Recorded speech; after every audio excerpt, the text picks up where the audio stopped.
Às vezes eu leio, eu vou ver a letra,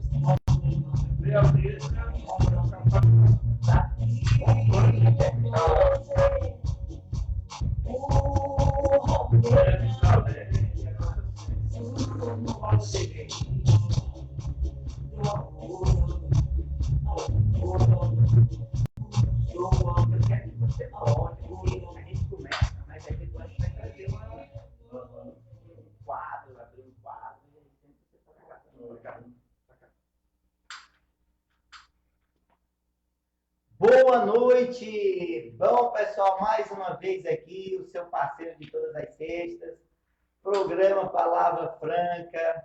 Gente, quero agradecer assim, começar agradecendo. Ontem nós fomos muito bem recebidos lá na Balma.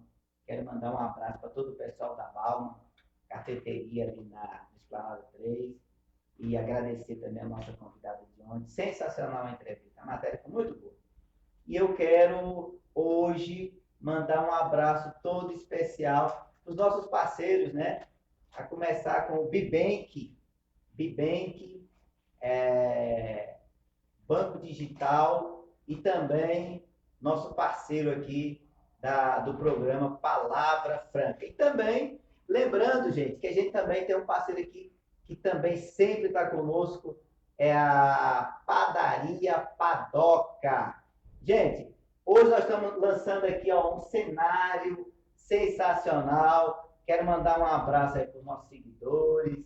Hoje o tema está mais do que sensacional. Quero te dizer que eu estou nessa noite, além da gente estar lançando um programa totalmente novo e sensacional, hoje nós vamos conversar aqui com uma pessoa que é, assim, meu amigo, professor, psicólogo, psicanalista.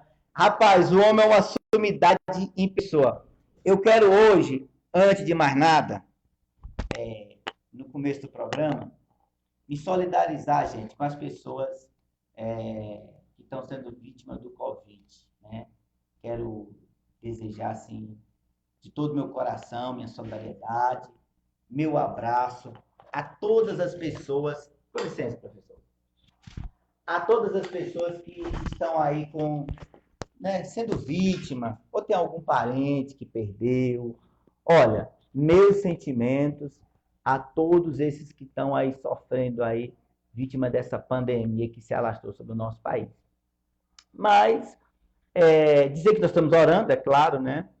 E que Deus possa ter misericórdia de nós e faça com que passe isso logo o mais rápido possível. Mas hoje, pessoal, já começando a nossa entrevista de hoje, eu tenho o prazer de receber aqui o Dr. Gessé, psicanalista, né? Terapeuta, professor. Olha, o homem tem um currículo invejável, como se diz, né? E nós vamos tratar de um tema hoje que é muito interessante. Talvez você já viu essa palavra, mas não sabia do significado. E hoje você vai ficar sabendo o que quer dizer essa palavrinha do tema que a gente escolheu. Cleptomania, você já viu? Você já sabe? Aproveita, curte, compartilha e manda sua pergunta também. Vamos aproveitar aqui o doutor Gessé, e explorar bem ele nesse assunto. Boa noite, doutor Gessé, tudo bem? Boa noite, tudo bem. Que bom, rapaz, que prazer, que alegria. Depois de tanto tempo, a gente conseguiu, né? Agendar esse negócio. É porque a agenda dele não é pequena, né? E a nossa também não ajuda, né, gente? Aí já viu, né? Mas, doutor Gessé, o senhor é daqui mesmo do Goiás? Não, eu sou pernambucano, eu sou de Recife, não, eu sou natural de Recife. Ih, rapaz, é lá da beira da praia, lá Boa Viagem. Então. É mesmo? Recife tem um bolo lá muito famoso, que é o famoso Bolo de rolo. Bolo de rolo. Se você não ainda provou, prove, porque é sensacional. E tem um bolo de mandioca também, que é um bolo bem... E bolo de mandioca, que é o já padrão, né? Eu estive lá em Recife, estive numa praia chamada Praia de Candeias, né? Quer dizer, Litoral Sul. Litoral, é isso mesmo. Litoral Sul. Sensacional a cidade, a Praia de Boa Viagem sensacional também, né? Mas você nasceu e se criou lá ou você nasceu lá e veio para cá? Não, eu nasci mesmo, eu sou do bairro do Pina, que é ao lado sim. Boa Viagem, né? E fui criado em São Paulo. Eu fui para São Paulo com Ah. uns 7 anos, 6 para 7 anos mais ou menos. Foi quando eu fui para São Paulo. E minha infância e adolescência foi em São Paulo. Eu morei no ABC Paulista, né, em São, Conheceu aquela região ali do ABC, aqui tudo Aham, São ali? Caetano, É São Santo Caetano do Sul. Amaro, Não, o ABC é o Santo ABC, André, Santo São André, Bernardo São do Bernardo. Campo e São Caetano do Sul. Eu morei em Santo André e morei em São Caetano. Não cheguei a morar em São Bernardo. Morei na divisa, em Santo André na Então, divisa. o ABC, para quem não sabe, o ABC Paulista é essas três cidades, Santo né? André, Santo André, São Bernardo, São Bernardo. e São Caetano do Sul. Olha aí que legal. Aí você se criou lá, se formou lá. Não. Aí depois eu voltei para Recife, certo? Ah, você foi para São Paulo, Isso. passou um tempo lá e voltou para Recife. Voltei, eu já estava com uma média de 16 anos para 17. Já estava na Aí- fase do namoro, né? Eu já estava, sinal deixou uma namoradinha lá, tudo. Ah, deixou o contato lá, né? Deixou o contato lá, né? Mas não tinha o WhatsApp na época, né? Ei, rapaz, que diferença, né? Daquele tempo para cá. Já pensou se tivesse WhatsApp naquele tempo, Gessé? Uhum. A coisa ia ser diferente. Era Né? diferente. Mas aí você voltou para Voltei Recife, para sim, voltou pra Recife, aí eu fiquei lá, casei, né? Tive o meu Sim. casamento lá. E depois eu vim para Brasília. Eu estava com 21 anos quando eu vim para Brasília. Aí você se formou aqui. Eu formei aqui. Qual Estudei faculdade? aqui. Eu fiz o seminário pentecostal, né? Uhum. O primeiro que eu fiz teologia. E depois eu voltei a Recife para fazer uma convalidação do meu curso de teologia, porque Sim. teologia não era reconhecida pelo MEC antigamente. Ah, Antigamente você fazia teologia, e mas você tinha teria que que- fazer um outro curso. Por uma exemplo, convalidação. convalidação veio depois. Ah, sim. Porque antigamente para ter um nível superior, você tinha que fazer um outro curso, filosofia, Uhum. alguma outra formação, né? Para poder credibilizar. Credibilizar. Aí depois veio essa possibilidade de surgir uma nova lei onde se podia convalidar o curso de teologia. Eu fiz mais um ano de curso e convalidei meu curso na FATIM, lá em Pernambuco, em Recife. Em Pernambuco aí. Foi, teve um período que eu fui para lá de novo e lá eu fiz essa convalidação.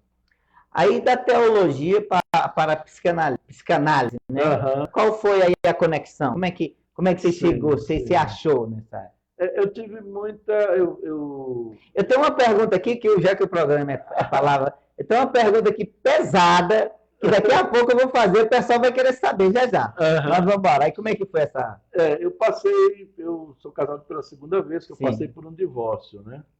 E depois de eu ter passado por esse divórcio, tudo, e foi muito complicado para mim, pelo fato da minha formação teológica, pastor também, Sim, muito, sim. né, muito difícil para um cidadão comum. Comum já não é fácil, né? E um pastor que responde por um rebanho, né? Então foi uma fase muito difícil para mim. E depois de eu ter passado por esse divórcio, eu precisei de ajuda terapêutica. Precisei de Então, ajuda. uma necessidade que você viu em você, Aham. aí você terminou fazendo dessa necessidade uma oportunidade. Eu descobri nessa necessidade que era uma coisa que eu gostaria de exercer para ajudar Sim. os outros. Então eu fui ajudado através da psicanálise, por sinal eu não sou formado em psicologia, eu tenho formação em psicanálise clínica, né? Certo, A minha certo. formação. Que tem uma diferença aí, Tem né? uma diferença. Então, assim, eu fui ajudado através da psicanálise e hoje eu exerço com muita satisfação, é uma área que eu atuo com muita satisfação e com muita propriedade. Tenho conseguido ajudar muitas pessoas. Ainda mais hoje, que a psicanálise trata de distúrbios psicológicos, Aham. correto? Nesse tempo de pandemia, como é que tá aí a A procura, demanda. essa demanda? Tem sido bem, porque essa pandemia, o isolamento social, né, tem feito as pessoas entrarem em pânico, muitas vezes, depressão. Aumentou os casos, então? Aumentou. É mesmo. Aumentou. Ansiedade generalizada. aumentou muito mesmo. Então, Tendência de suicídio. demais. Suicídio tem aparecido mais, né? Meu Deus. Constantemente, de vez em quando aparece uma situação. E aí nós temos trabalhado com essas pessoas que têm nos procurado, buscado ajuda, e a gente tem auxiliado. O presencial ou como seguindo a tendência o remoto? Como é que é? Nós fazemos o presencial e o remoto. Só que com essa pandemia,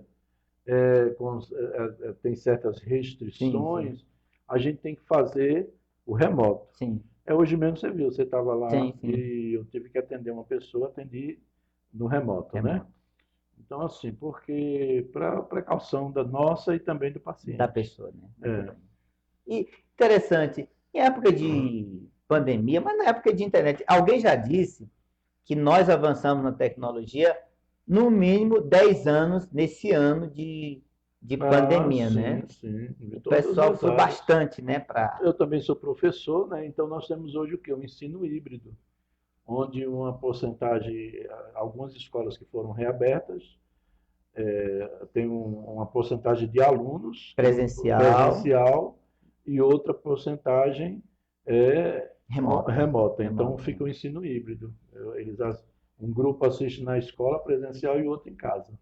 E tem sido fácil adaptar os alunos, que como professor, né, eu acho até que para o lado do professor é mais fácil, devido ao conhecimento, à preparação.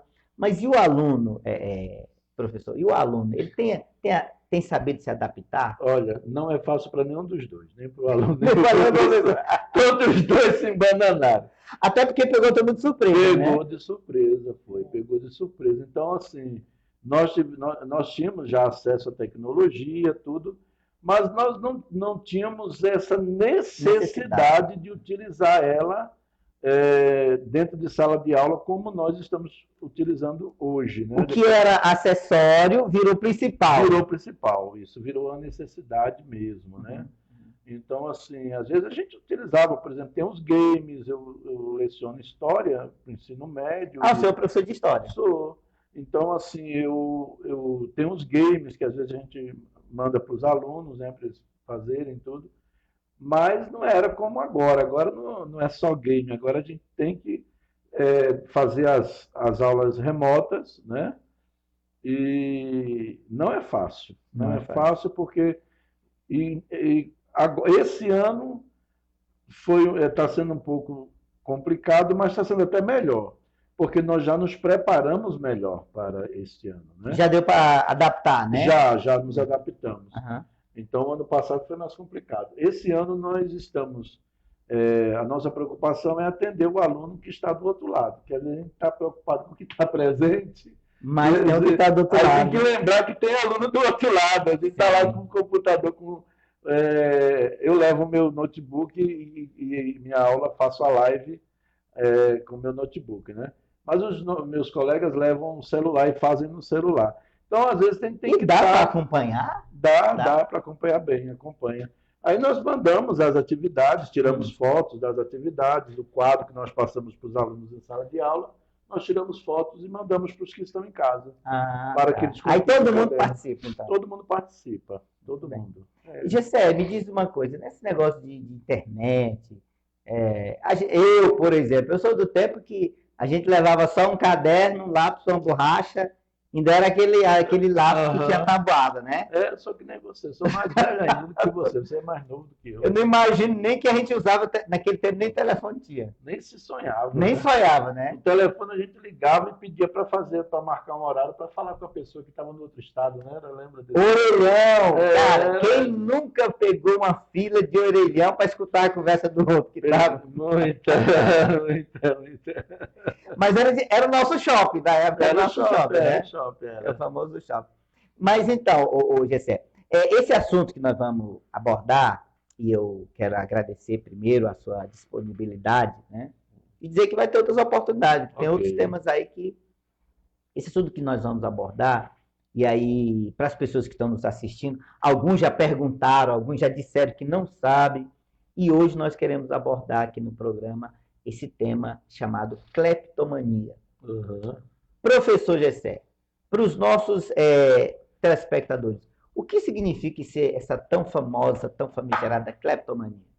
A cleptomania, ela é um impulso compulsivo, incontrolável de roubar objetos. Impulso de Compulsivo roubar, de roubar objetos. Ó, pessoal, impulso compulsivo de roubar objetos. Objetos. Isso é uma doença, Gessé?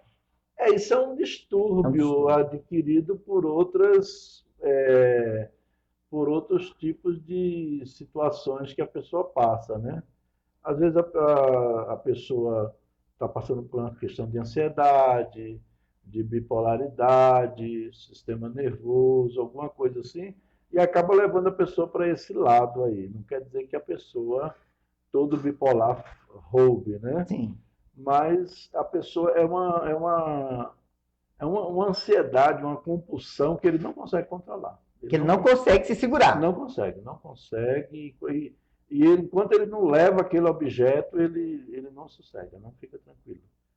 E geralmente são objetos até de baixo valor, né? Não é coisa. Ele não leva. Não é o valor. Não é o valor em si, não, né? Não é o valor. E nem é a necessidade também, tá? Sim, a pessoa nem precisa daquilo lá.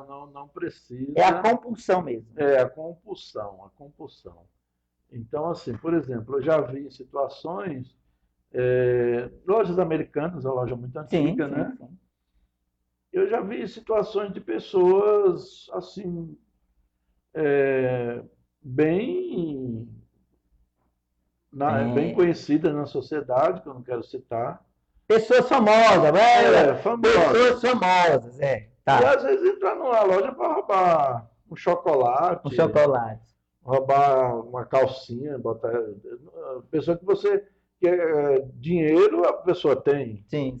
Né? Então, assim, rouba. Eu vi uma situação também de uma senhora que ela era lá do Lago Sul, e ela entrava na loja, roubava e já vinha atrás um motorista pagando e dizendo para as pessoas, avisava para o segurança, olha, cuidado que ela tem uma doença, onde ela chega, ela leva as coisas, mas pode ficar tranquilo que a gente vai pagar. Só observe o que ela vai pegar, não aborde ela, não faça nada. Aí pronto, ficava observando as coisas que ela levava e pagava. E, doutor, isso é um assunto, a gente fala bem descontraído, mas é um assunto sério. Como é que a pessoa se descobre e ela chega assim, como é que ela consegue chegar nesse diagnóstico? Todo mundo, toda criança já teve aquele momento de pegar uma coisa que não é sua, né? Toda criança. Diga-se nossa mãe, né? E aí chegar em casa, a mãe dizer, onde você achou isso? E fazer você devolver. Essa frase é até traumatizante. Toda casa tem essa frase. Mas a criança é normal, é uma questão. Só que a educação no lar, a formação ajuda muito. Sim. A pessoa não vir adquirir isso no futuro. Esse hábito para. Esse hábito. A forma que os pais lidam com isso tudo. Agora, geralmente, isso acontece mais na juventude, né? A pessoa já da juventude, a pessoa já madura, que vai começar a demonstrar esse comportamento. Esses sintomas. É um transtorno, que é um transtorno. Um transtorno. E você identifica o quê? Porque você começa a levar coisa dos outros que você só sente alívio depois que você pega. Eu vi uma caneta, aquela caneta encheu meus olhos, eu fiquei com aquele desejo de pegar aquela caneta e tenho que levar ela. E só aquieta quando leva. Aí quando eu levo dá aquele alívio. É mesmo? Aí dá aquele o psicológico da pessoa já está condicionado assim, com essa sensação. Porque existem outros distúrbios que levam a isso, né? Então ela vai sentir alívio quando ela consegue atingir aquele objetivo. De levar. Uhum. Você vê que tem pessoas que fazem isso, eles levam as coisas que eles pegam, eles nem usam. Eles, às vezes, dão um jeito de devolver para a pessoa, sem que a pessoa saiba que ele roubou. Às vezes, eles dão para outra pessoa. Ele se livra daquele objeto, porque foi só aquele momento mesmo. Rapaz, você está falando aí, eu me lembro de um caso de uma pessoa conhecida. Ele era rabino. Passou. Um caso passou no Jornal Nacional. No Jornal Nacional, foi. Acho que foi uma loja de gravata. Uma gravata, um camarada que não tem a menor condição de forma precisar alguma, disso, né? de forma alguma, necessidade alguma. E o homem, um líder religioso, bem Conceituado. conceituado, com uma boa formação, Sim, né? sim, Então, sim. assim, Ou seja, realmente é um distúrbio, gente. aham. E tem tratamento? Não é o ladrão, viu? Sim, né? Ah, pera A lá, pera diferença lá. está aí, não é o ladrão. Esse é o cleptomaníaco, ele não é um ladrão. Ele não é ladrão, certo? Ele é a pessoa que sente aquele impulso para levar objetos, coisas que Coisas banais. Ele não leva pelo valor, nem pela necessidade. Você tem que botar na cabeça isso. A pessoa que sofre de cleptomania, ele não leva um objeto nem pelo valor do objeto e nem pela necessidade. Não é porque ele Olha necessita. Aí, tem que separar, gente. Há uma linha que separa a questão do ladrão do cleptomaníaco. Com certeza. O cleptomaníaco é uma compulsão. O ladrão já não, já é uma profissão. Ele vai olhar o valor, ele vai levar uma coisa que tem um valor, e o ladrão vai perder tempo em roubar coisa que não tem valor. Já é a questão do lucro, né? Eu acho que no Brasil, algum dos nossos famosos juízes, né, da Suprema Corte já disse que parece que no Brasil se formou uma famosa cleptocracia, né? O negócio é sério. Mas voltando aqui, então, professor. Uhum. Então, essa pessoa que tem essa compulsão, ela geralmente coisas banais. Como é que a pessoa... O que a pessoa pode dizer assim... E aí alguém pode estar nos assistindo agora, pode ter já ter tido uma experiência dessa. Como é que ela faz, né? Vamos imaginar. Ela já teve uma experiência dessa. Mas como é que ela chega a essa conclusão até ela procurar o profissional? Primeiro, ela precisa analisar se ela tem alguns sintomas, né? Os sintomas são, primeiro, um comportamento compulsivo. Ela sente aquela compulsão em roubar objetos, né? Depois, ela tem que ver o nível da sua impulsividade. É incontrolável. Né? Ela não consegue se controlar enquanto não levar, né? Ele tem que ver também que se esse impulso, depois que ele rouba, ele sente alívio, né? O prazer de pegar aquilo, de repente ele se sente aliviado depois que ele faz aquilo, né? Então isso ele sentiu alívio. O alívio, vai identificar. É como uma pessoa que gosta de beber ou que gosta de chocolate, quando come daquela... É um vício. É um vício. E depois diz, poxa, eu não devia ter bebido. Aí vem aquele sentimento de culpa. Sentimento de culpa, porque a pessoa, ele não perdeu a razão, ele não perdeu a noção das coisas, entendeu? E outro ponto, aí vem a questão da ansiedade, muito forte, vem a culpa e às vezes até a depressão. Que faz. Juntando tudo chega nessa... Isso aqui são os sintomas de quem pratica isso, sim. Que vem, né? Então, como é que ele pode tratar? Existe cura? Não, não existe cura. Não existe cura? É mesmo? Isso é muito sério. Então tá explicado, não tem cura, gente. E agora? Mas existe tratamento com psicoterapia. Calma, tem tratamento. Tratamento com psicoterapia, medicamentos, né? Principalmente antidepressivos, para poder ajudar a interromper o ciclo de roubo compulsivo. Então, assim, à medida que você vai passando por uma psicoterapia, vai ao médico, passa uma medicação também, você pode ir no psiquiatra para ele passar. No momento que você se descobre, você mesmo, porque geralmente ele não fala. Sim. A única hora que ele fala é quando ele é pego.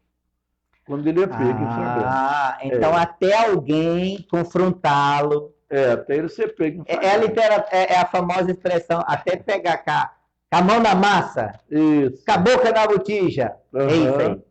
Até ele se descobrir, ele não fala do assunto. Isso mesmo. Aí quando alguém pega aí é que ele vai buscar tratamento. Né? E, ó, gente, não precisa ter vergonha de buscar tratamento, não. O profissional...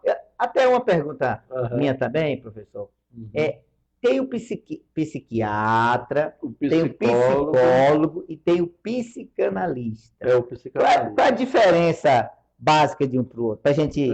O psiquiatra ele vai trabalhar com transtornos mais profundos, com medicação, atuando na questão do cérebro, nas funções, né, orgânicas. E ele já tem autoridade para prescrever remédio. O psicólogo ele vai trabalhar do comportamental, né? Ele vai trabalhar no comportamental e ele pode prescrever alguma medicação leve, certo. né? O psicanalista ele já ele trabalha muito com associação livre. Ele não trabalha com medicação, ele trabalha com a terapia, com a psicoterapia. Porém, ele trabalha com associação livre. A associação livre é um método de Freud, né? Que freudiano, onde você vai curar as emoções da pessoa através da conversa, da fala. A cura através da fala. Então, essa é a função que o psicanalista atua. É onde faz a análise, onde você escuta a pessoa. E vai escutar muita coisa, às vezes vai escutar coisa da infância. Lá de trás, lá do arco da velha. Isso, é a análise. Então, é a análise do psique, né? É a psicanálise. Geralmente, o profissional de linha de frente é o psicólogo. O profissional de linha de frente é o psicólogo, aí evolui. Agora, tem pessoas que têm situações que vêm tanto o psicanalista como o psicólogo pode atuar. Mas tem situações que nem o psicólogo nem o psicanalista, tem que ser o psiquiatra. Porque aí já vai ser medicação. Outra coisa, não é profissionais para doido. Tem gente que diz, não... Essa pergunta... não... Peraí, toda pessoa que procura o psicólogo é doido? Isso é um tabu, né? Isso é um tabu. É um mito, né? É um mito, né? Um preconceito. Discriminação. O que é preconceito? É um conceito prévio de algo. Então, a pessoa tem um preconceito contra o psicoterapeuta, contra o psicólogo, contra o psiquiatra. Não vou não, porque eu não estou doido. Outra coisa também... Mas alguém já me disse, doutor, que o primeiro sintoma do doido é dizer que não está doido. Então, segura essa daí. Nunca diga não estou doido, porque se você disser... Né? Sim, doutor. Então, assim, o terapeuta ele vai trabalhar... Existe a saúde mental, a preventiva. Nós não procuramos, no nosso país, no Brasil, nós não temos essa prática... Essa cultura, né? Prevenção. Cultura, prática de buscar antecipar, né? Uma prevenção da saúde emocional. Fazer terapia. Eu não vou não, porque eu não estou doido. A pessoa pensa que só é para ir quando estiver doido. Né? Quando é doido, gente, vai direto para o HPAP, não tem jeito. Não é... Em Brasília é HPAP. Se for em Teresina, quem está nos assistindo aí lá do Piauí é o Medunem, né? Alguém de Teresina aí me dá essa informação. É Medunem? É isso mesmo? Mas outra pergunta que eu também queria saber, doutor, e aí o povo quer saber. O povo quer saber. O povo quer saber, não tem que responder aqui, né? Essa conversa aqui não é muito boa. Como é que é? Diz que todo psicólogo também é meio doido, é verdade? Tem que ser. É o povo que quer saber. É o seguinte, geralmente, eu não gosto de generalizar, sim. Mas a maioria das pessoas que buscam essa área da saúde mental, da psicologia, da psicanálise, geralmente é pessoas que têm dificuldade que querem se compreender. Eles buscam, geralmente nós fazemos um curso, primeiramente na intenção de nos conhecermos, nos compreendermos. Sim. Aí eu pergunto para você, a gente termina o curso, a gente se compreende, se descobre? Não.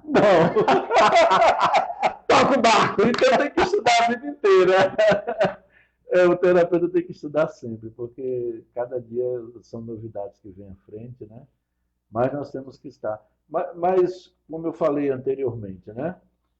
A gente vai num afã de tentar nos entender. Eu quero entender os complexos. Eu quero entender essas questões que existem na minha vida.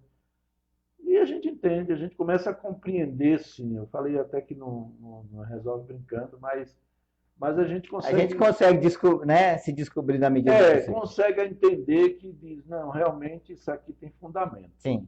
E aí foi, como eu falei para você, eu fui ajudado, né? Sim. Fiz terapia, passei por sessão de terapia. Depois, quando eu fiz o curso, eu ainda tive que fazer análise didática, que você tem que fazer tantas sessões Sim. como aluno, né, para poder você atuar. Sim, sim. Então, assim, é nesse caminho aí. Olha, gente, aproveitar, eu quero mandar um abraço para minha amiga doutora Iranete Barbosa, psicóloga, né, que também é uma parceirona nossa. Eu quero mandar um abraço, doutora Iranete. E aproveitar para dizer que, gente, todos nós temos que ter um cardiologista, temos que ter um dentista. Acho que você tem, né? Todo mundo tem dentista, né? Pelo menos devia ter, né?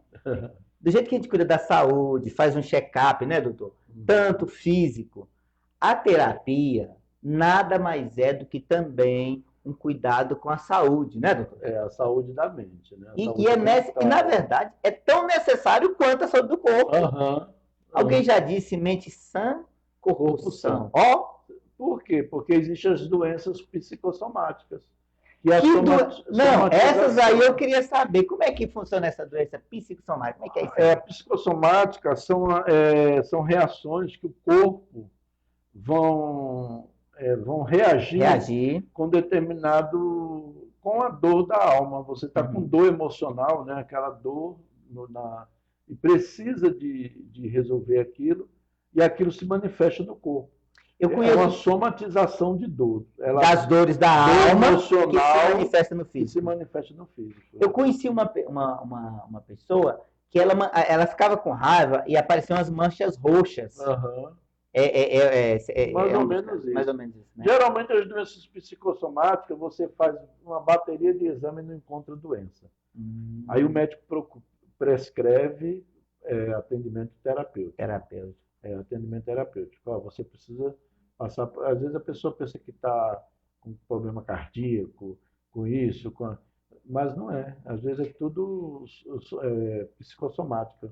É doença psíquica. Ele acha que está. Da cabeça dele. Da cabeça. Tem o hipocondríaco.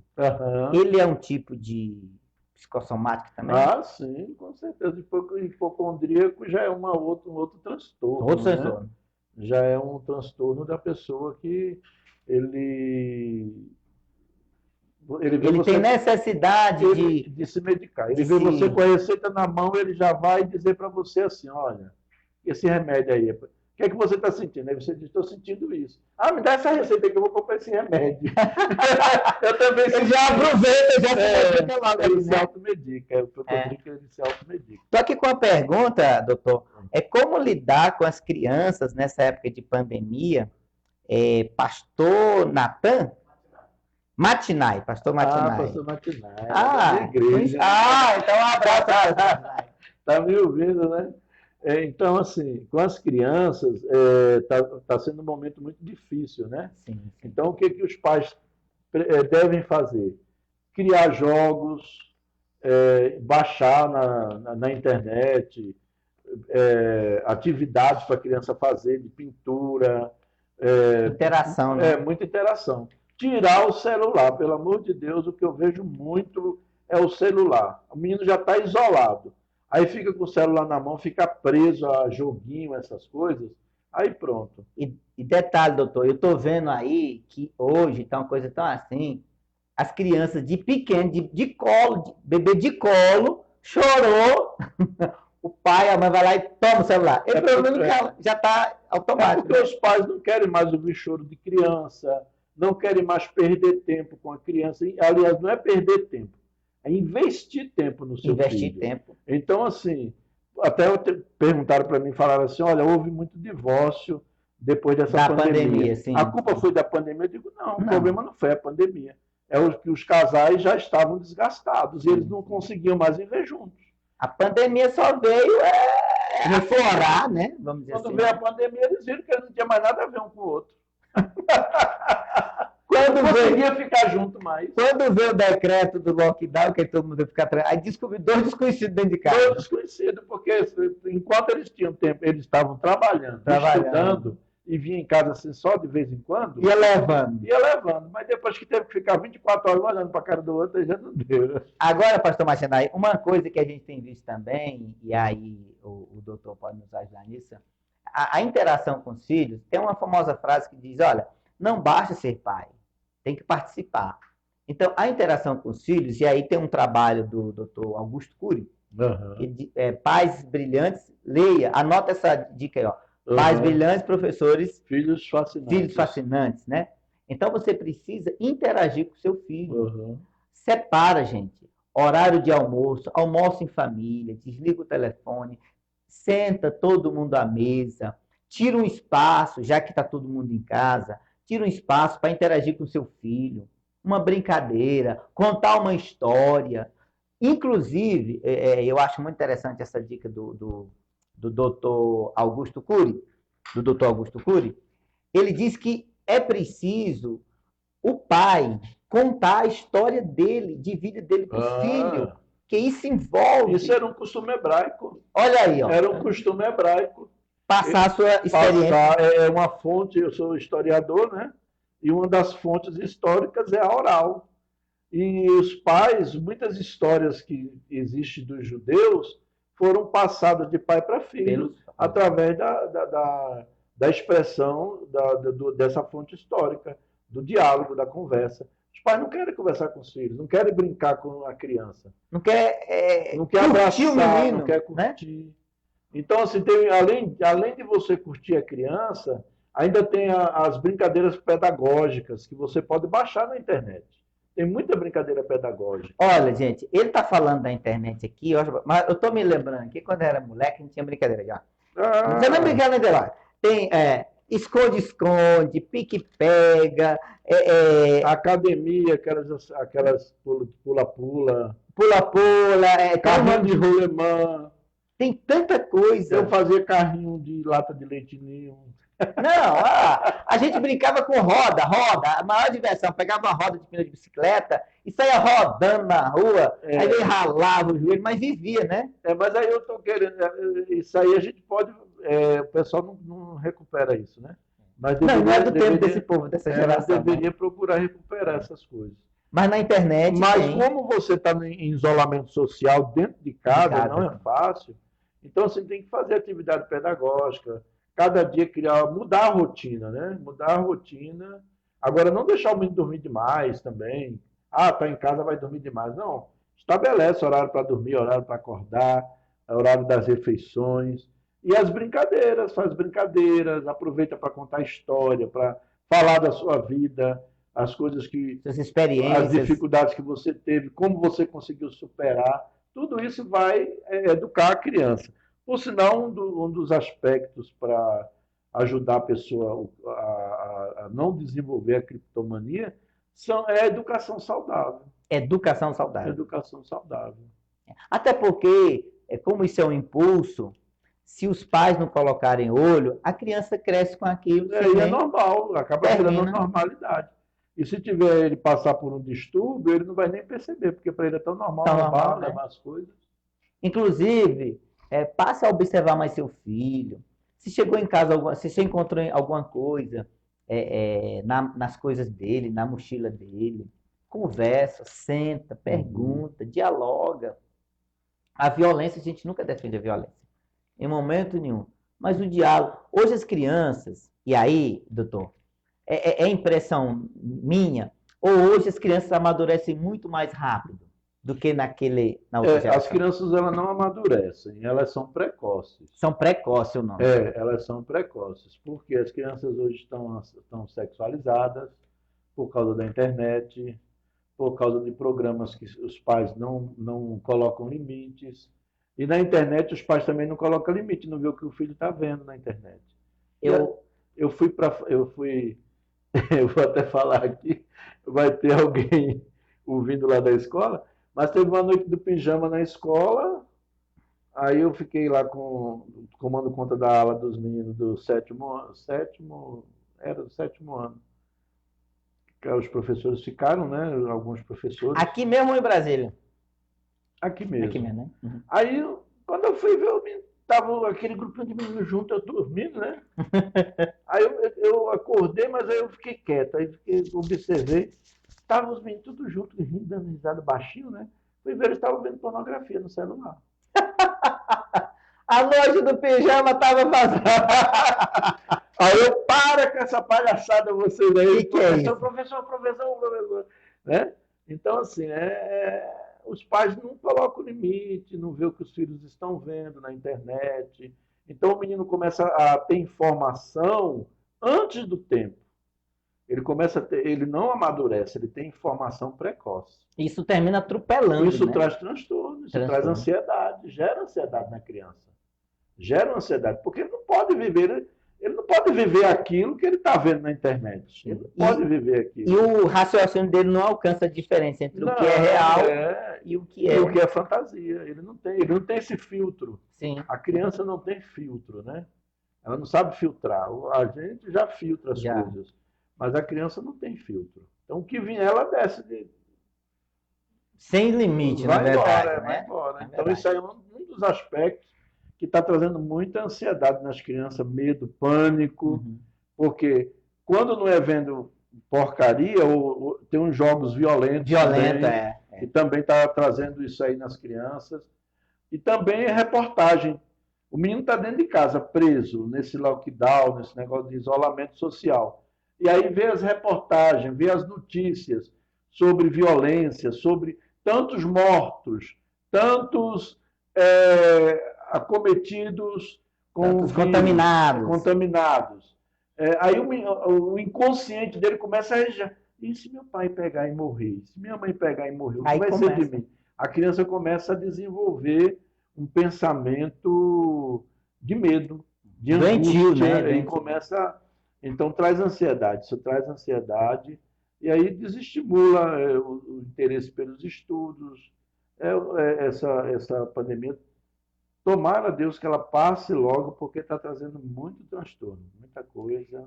Inclusive, o senhor falou uma coisa interessante sobre a criança não assistir essas matérias. E eu vou até mais além, né?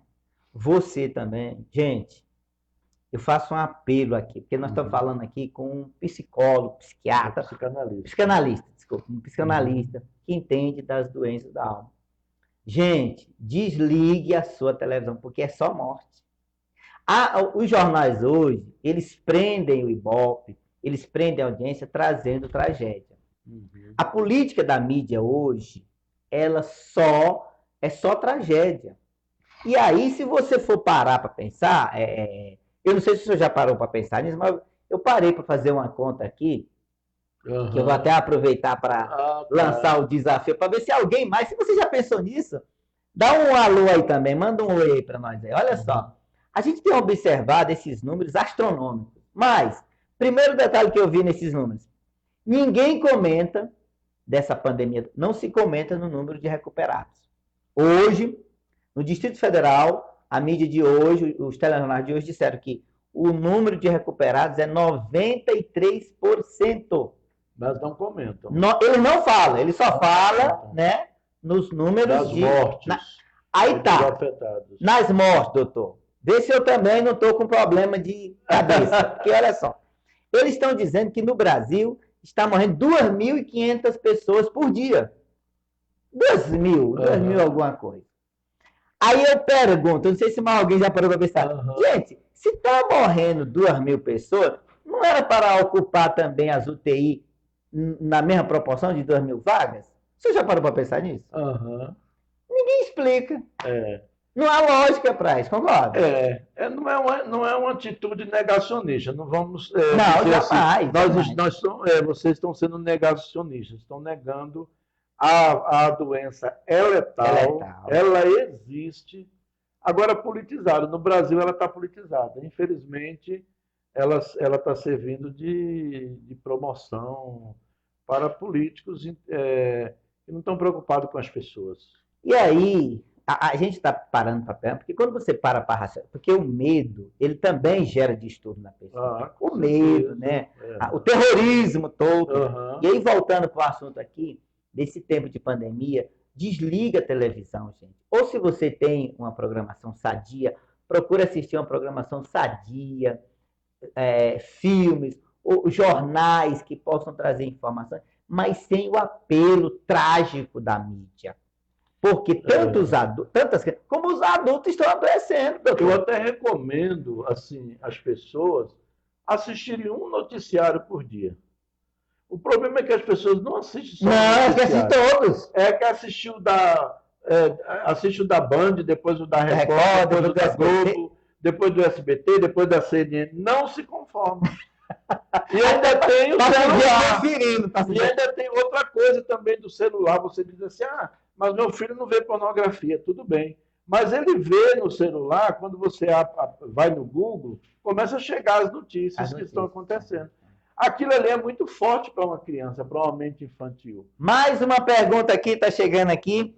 Em cada 4 mortes no Brasil, em cada 4 mortes no mundo, uma é no Brasil. Tá aí. Obrigado pela cooperação aí. A cada 4 mortes, uma é no Brasil. É um dado.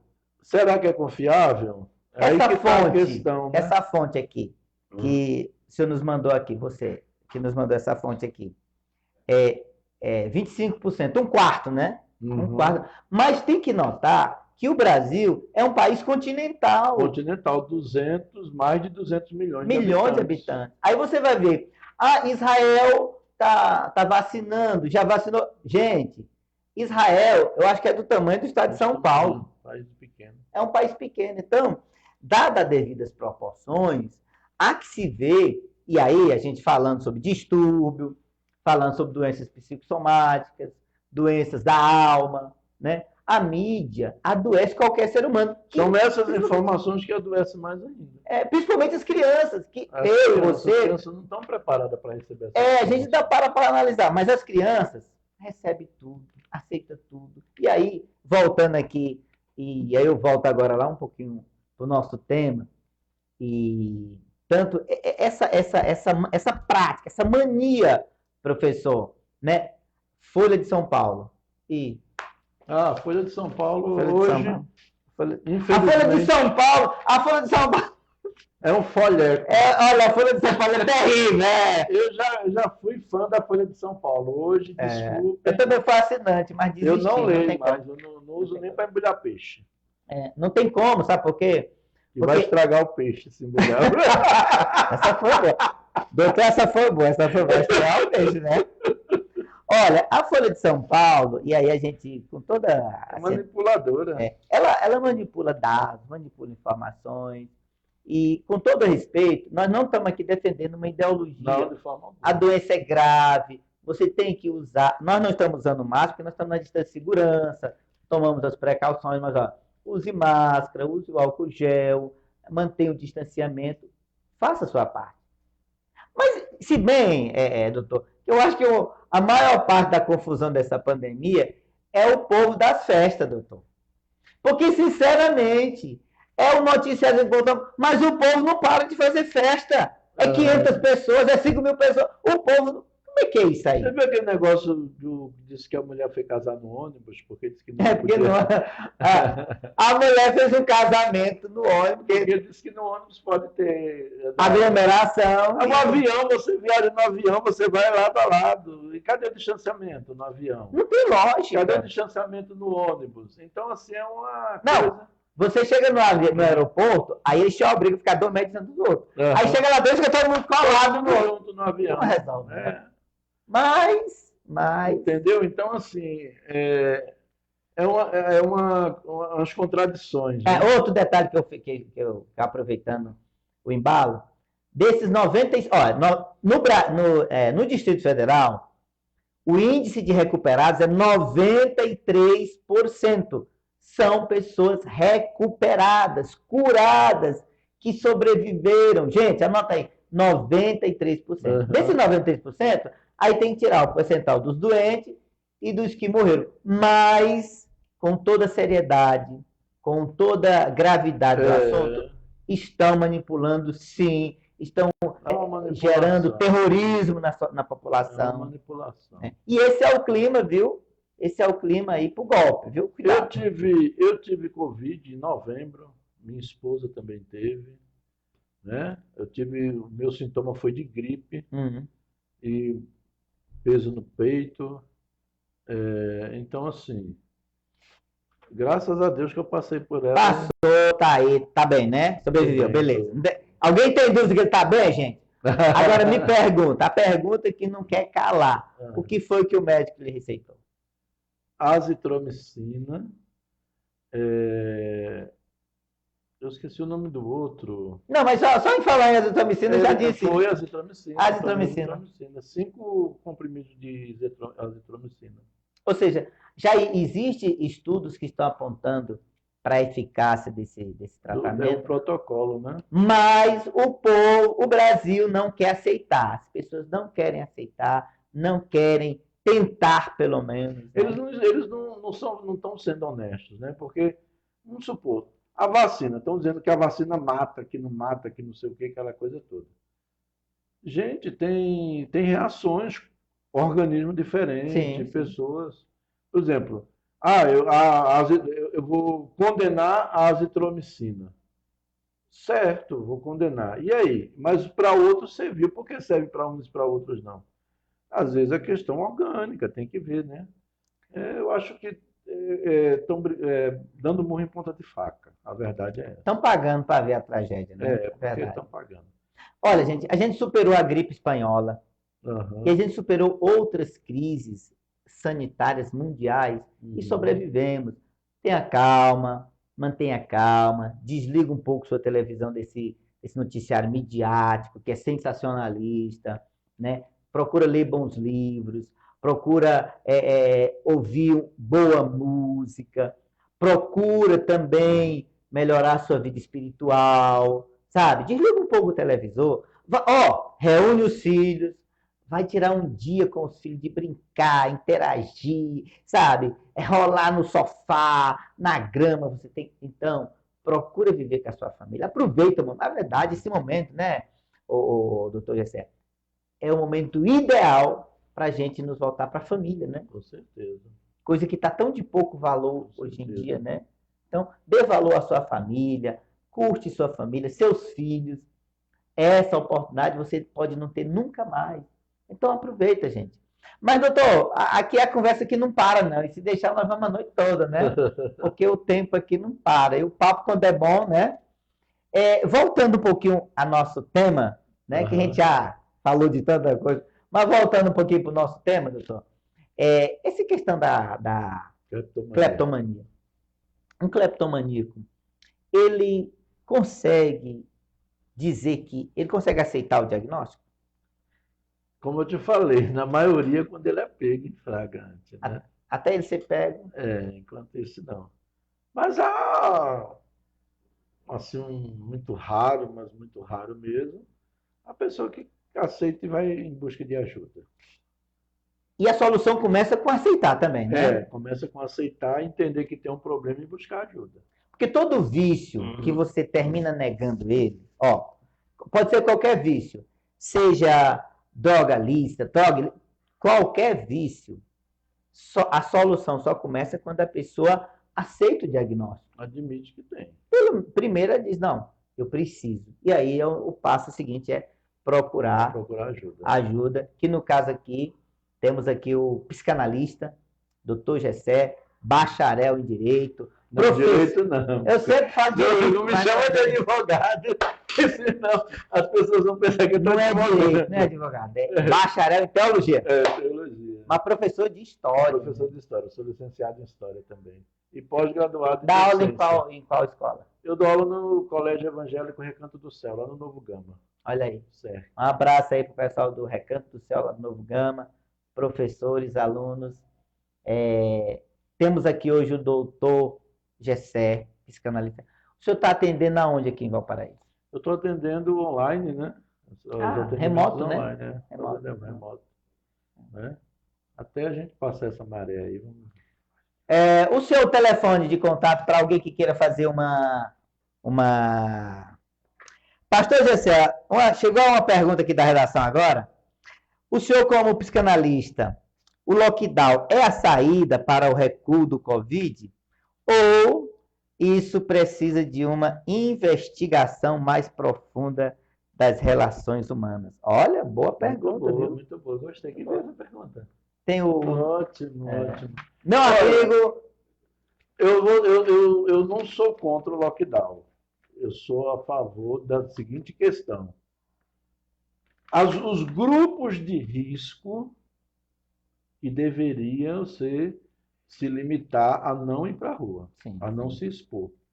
Mas a moçada, os jovens, as pessoas que têm estrutura, né? Eu acho que não deveria ficar em casa, não. Deveria trabalhar, porque além de doença para a economia, né, é complicado. Ah, mas você é capitalista, isso é uma visão capitalista, já vem logo com esse negócio. Se não é bolsonarista, eu não sou bolsonarista, não sou petista, eu não levanto bandeira, eu tenho minha opinião. Agora, assim, com relação ao lockdown, eu acho que está tendo muitos extremos, né? Tendo muito extremista. Esse que tivemos recentemente aqui no Valparaíso, eu achei que foi bom. Por quê? Porque muitas vezes eu passei a noite aqui, os bares lotados, os botecos ali, abriu outra coisa. Abriu mais distribuidoras de bebidas nos últimos meses. Abriram novos bares nos últimos meses, bares enormes aqui no Valparaíso mesmo, e lotados. Então, quando essa questão, essa restrição, eu sou a favor. Certo. Ajudou muito. Aí tem gente que diz, mas a igreja mudou o horário, é domingo mesmo. Se adapta, né? Vamos nos adaptar. Eu acho que a gente tem que ter bom senso. Sim. Tem que ter bom senso. Eu não tive problema, que eu também pastoreio, né? E eu não tive problema porque a minha igreja, desde 2019, nós fazemos os cultos pela manhã. Domingo. Então já está. A gente não faz à noite. Já está no combinado, né? Já estava fazendo. Aí quando veio essa pandemia, não deixou a gente com os pés atados, porque o pessoal já tinha o costume de. Não prejudicou, né? Então, assim, mas eu acho que tem que ter o bom senso. Quero dizer bem claro, gente, a doença existe e ela é letal. Não adianta querer negar que não existe. Agora, nós temos que ter as precauções, os cuidados, o uso de máscara, lavar a mão com álcool em gel, de preferência com sabão, é melhor ainda, mais seguro até com sabão. E esse distanciamento, a gente ter cuidado com a questão do distanciamento e não ter esses movimentos, tumultos, né? Evitar os tumultos. Agora, isso é muito bom. Jéssica, já estão dizendo aí que diz que se colocasse a vacina na bebida, era fácil para imunizar a população, né? Porque o povo... Se o álcool já é bom lavando a mão, que dirá né? Só que o álcool, ele elimina ali naquele momento, né? Você só naquele momento mão, ali. Então, assim, agora, quando a questão da bebida já é diferente, né? É complicado. Não faça isso, viu, gente? Gente, olha, se deixar, nós vamos... Seus agradecimentos, muito obrigado. Dê um alô para a turma aí. Eu quero agradecer ao pastor Jaimilson pelo convite, ao programa Palavra Franca, toda a produção, o pessoal que trabalha. Agradecer você também que tirou um tempo para nos ouvir essa entrevista. E qualquer coisa você também pode me procurar. Eu prefiro que você me procure no WhatsApp. Eu tenho um WhatsApp, o DDD 61 98592 3189. Me mande mensagem no WhatsApp, não ligue, porque hoje é tanto telefonema estranho que a gente recebe, e aí vai atender, a pessoa não fala nada, entendeu? Eu não estou atendendo. Telefone que eu não conheço, eu não atendo mais. Eu só atendo os que eu conheço, da minha lista de contatos, e o WhatsApp, que aí você vê a mensagem. Gente, esse foi o programa Palavra Franca de hoje. Muito obrigado, doutor Gessé, meu amigo. E o programa está de portas abertas para o senhor voltar, viu? O papo foi muito bom. Pessoal, quero deixar aqui meu abraço a todos os nossos seguidores, né, telespectadores. Em nome do Grupo Foco, né, eu quero agradecer a todos vocês. Em nome também do Bibank, da Padoca. Um abraço para meu amigo Hélio, da Casa de Vidro Eventos. Também da Balma, Cafeteria e Salgados. Eu quero agradecer a todos vocês. E sexta que vem temos um outro convidado aqui, sensacional, vai estar aqui conosco aqui, o doutor Vitor Hugo. Um abraço, doutor Vitor Hugo, se você estiver nos assistindo. Semana que vem é o senhor, viu? Estamos te aguardando aqui. Tchau, pessoal. Lembrando que se eu acordar amanhã, Deus está comigo. Se eu não acordar, eu estou com ele. Tchau, pessoal. Foi bom, né? O grupo Foco. Sensacional, olha aí, ó.